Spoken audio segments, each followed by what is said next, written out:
I hope that UGC NET and CUET UG results come fast, because that has totally jeopardized our academic calendar again. We will have 3 different academic calendars, one for the masters, one for the UG and one for the PhD. Intentions need not become policies.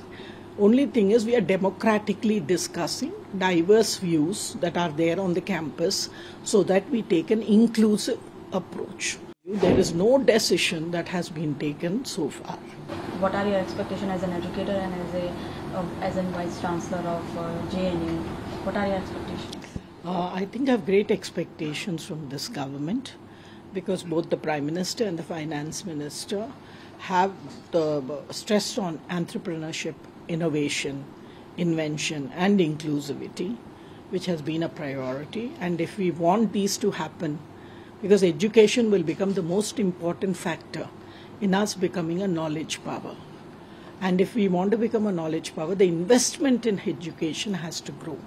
Take either China, Korea or even Taiwan, which are superpowers, economic superpowers, or Japan. Their GDP percentage of investment in education is double digit.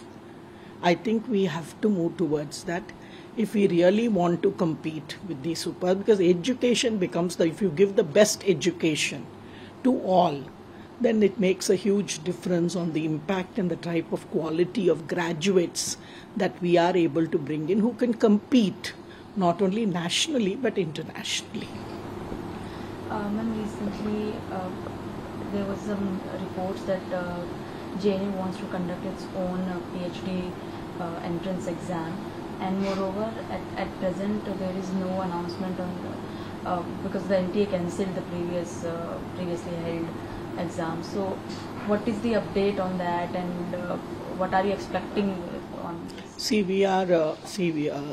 JNU is an autonomous institution, so there has been a long-standing demand from teachers and students that JNU should conduct its own entrance exams.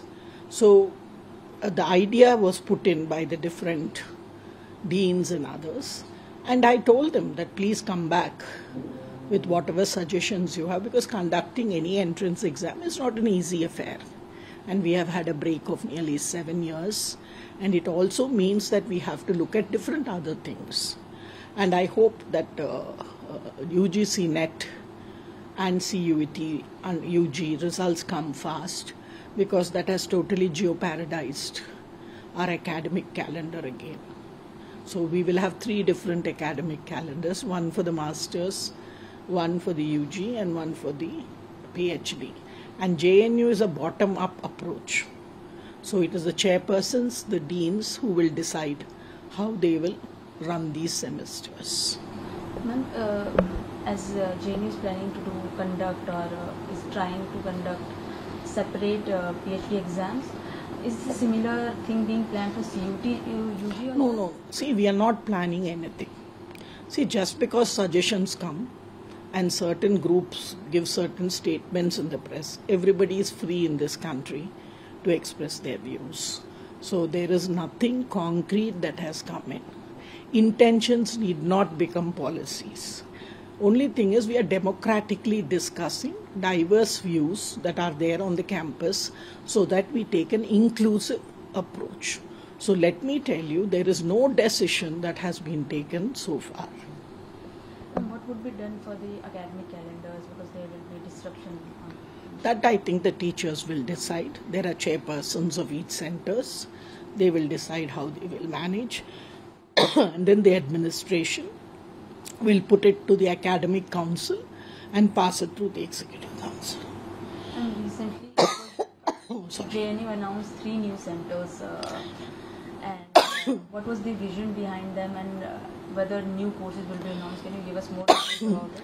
See, basically we wanted to bring in tradition with modernity and bring in the Indian knowledge systems, because it's very important if we have to build narratives, and that too alternative narratives. See, basically these are going to be 3 special centers, And we decided that the Indian knowledge systems include different classical narratives that have to be brought in.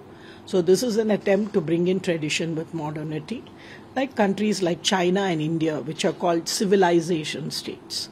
When you are called a civilization state, you need to bring in the values of that civilization. That's why we thought Hindu, Buddhist and Jaina